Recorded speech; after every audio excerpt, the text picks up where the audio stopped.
So if you want to get the picture directly from the newsletter that we wrote in Google Docs, and if it's not shared on the pCloud shared folder, and you don't find it on Canva, yeah, you can also take them from Google Docs. You cannot directly take them from the Google Docs, so you have to go to File, and then Share, Publish to the web, and then copy the link, or there is a button, yeah, Publish, and when it's published, you have the link. You can copy the link, open a new tab, paste the link, and then you have all the image.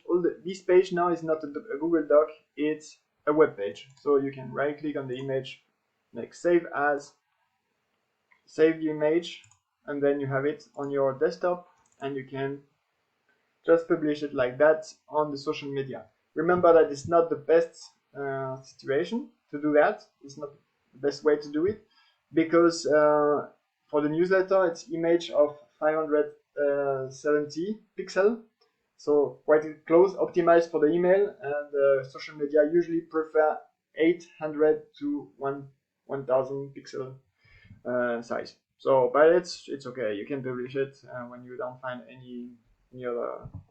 That's okay. In the future we will make it better, but for the moment it's okay like this.